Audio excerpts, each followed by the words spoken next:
aller dans le détail de ce qui s'est passé, affirmer sincèrement qu'il n'y a pas eu de fraude dans l'organisation du concours de recrutement d'inspecteurs de finances. Il n'y a pas eu de scandale. Il y a plutôt eu une erreur dans le processus de délibération de ce concours. Alors, que s'est-il réellement passé? Il faut rappeler que la délibération du concours de recrutement d'inspecteurs des finances au profit du ministère de l'économie et des finances a eu lieu au même moment que celle de deux autres concours. Il s'agit du concours de recrutement d'agents permanents de l'État au profit des corps de l'action sociale, donc des contrôleurs de l'action sociale et des techniciens supérieurs de l'action sociale. Il s'agit également du concours de recrutement d'agents de l'État au profit du ministère de l'Agriculture, de l'Élevage et de la Pêche. Au niveau de ces deux premiers concours que nous appelons des concours simples, il y a un seul critère de délibération. Il s'agit pour les candidats d'obtenir au minimum une note égale à 10 sur 20. Et donc, les candidats admis sont sélectionnés dans la limite des places disponibles. Il s'agit donc des meilleurs candidats dans la limite des places disponibles. Pour ces deux concours, donc, la délibération a été faite sans problème. S'agissant du concours des inspecteurs des finances, je tiens à préciser que le corps des inspecteurs des finances est un corps d'élite. Et donc, les critères de délibération sont plus stricts et sont à deux niveaux, regroupés donc en deux phases. La première phase, c'est ce que nous appelons la phase de présélection. Cette phase se fait sur la base de deux critères. Et ces deux critères sont cumulatifs. Le premier critère, c'est que pour être déclaré présélectionné, un candidat au concours de recrutement des inspecteurs des finances doit obtenir au minimum une moyenne égale à 50 sur 100, c'est-à-dire 10 sur 20. Deuxième critère, à ce niveau, il ne doit obtenir aucune note inférieure à 5 sur 20. Il en ressort donc qu'une note inférieure à 5 sur 20 est une note éliminatoire. La deuxième phase pour le concours des inspecteurs des finances, c'est donc la phase de sélection. Cette phase concerne uniquement les candidats présélectionnés, donc ceux qui ont réuni ou bien satisfait aux deux critères dont j'avais parlé tantôt. Et ceux-là seront soumis donc à une autre phase qu'on appelle la phase de l'épreuve de synthèse de dossier. Il s'est fait que, à l'occasion de la délibération, donc de la phase de présélection, le directeur du recrutement des agents de l'État n'a pas eu la présence d'esprit de remettre aux membres des jurys de délibération copie de l'arrêté, disons, qui régit l'organisation de ce concours. Parce que c'est dans cet arrêté interministériel, donc co-signé des ministres du Travail et de la fonction publique et de l'économie et des finances, qui précise les modalités de présélection. Il n'a pas eu la présence d'esprit de remettre aux membres du jury cet arrêté-là. Et ceux-ci ont procédé à la délibération de ce concours comme s'il s'agissait d'un concours simple. Vous comprenez donc que dans ces conditions, certains candidats qui n'ont pas satisfait aux deux critères, c'est-à-dire avoir une moyenne au moins égale à 50% et n'avoir aucune note inférieure à 5 sur 20 dans une matière, certains donc se sont retrouvés déclarés admis. Il faut dire qu'au niveau de ce concours, 15 places sont réservées pour les candidats agents permanents de l'État et 10 places pour les candidats non agents de l'État. Alors, informé de la situation, le ministre du Travail et de la fonction publique a convoqué à nouveau tous les membres du jury. Il faut dire que le procès verbal de la première délibération a précisé que le jury se réserve le droit de procéder à d'ultimes vérifications et contrôles pour pouvoir déceler et corriger d'éventuelles erreurs.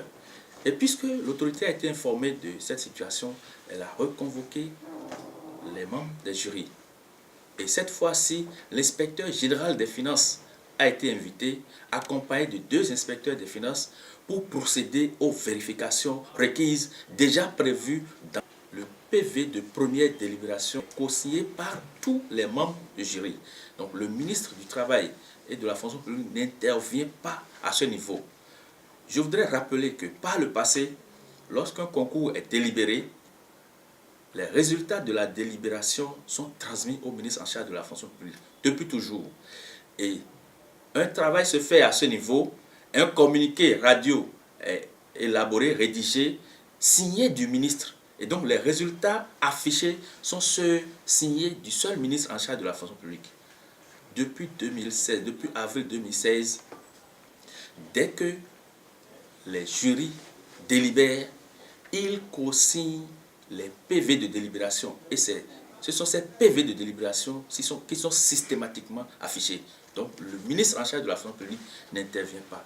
C'est pour rester dans la droite ligne du chef de l'État qui veut qu'il y ait zéro erreur, zéro fraude, zéro scandale dans l'organisation des concours de recrutement, disons, d'agents de l'État dans notre pays. Et depuis 2016, en moyenne, un concours est organisé dans une période de 2 mois.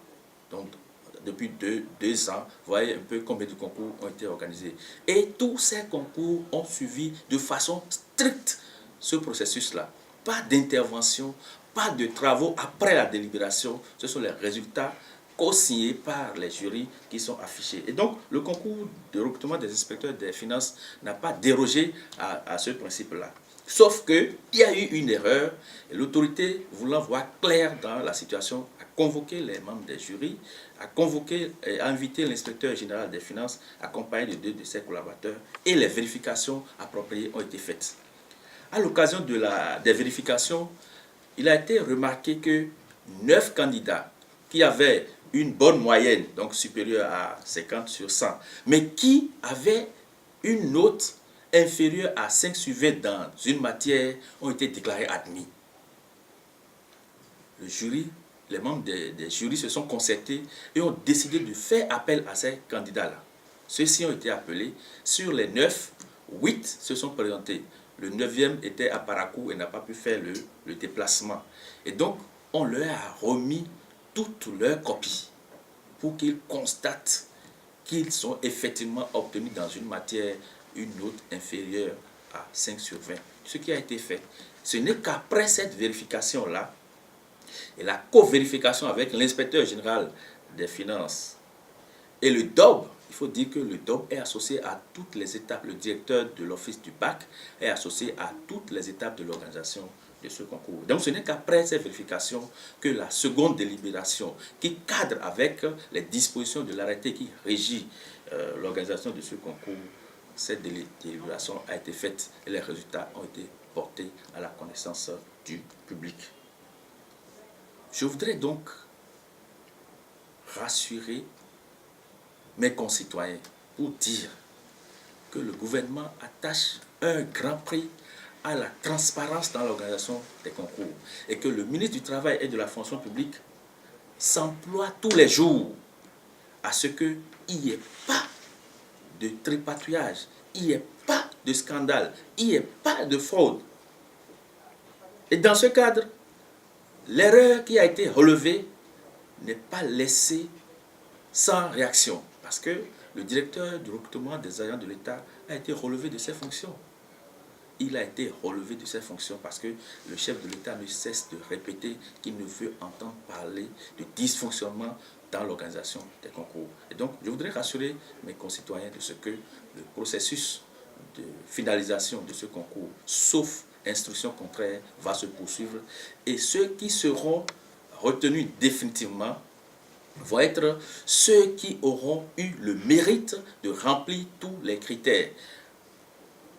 La suite, c'est que les présélectionnés vont être soumis à une deuxième phase qu'on appelle la phase de l'épreuve de synthèse de dossier.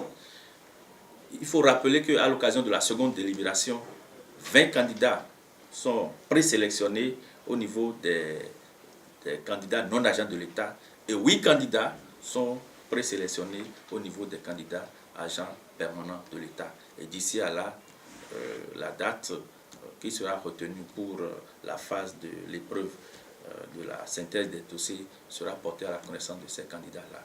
Et le processus ira à son terme. Je voudrais rappeler que les copies, toutes les copies de tous les candidats sont disponibles et peuvent être vérifiées, contrôlées par qui de droit. Nous n'avons rien à cacher, il n'y a pas eu de fraude, il n'y a pas eu de tripatouillage. Les jurys sont là, ils peuvent être, disons, questionnés. On peut même questionner le directeur de l'office du BAC. Et les membres du jury sont d'éminents professeurs d'université, des praticiens des matières concernées. Et donc, on ne peut pas manipuler si facilement ces membres de jury-là. Voilà ce que je tenais à apporter à la connaissance de la presse. Je vous remercie.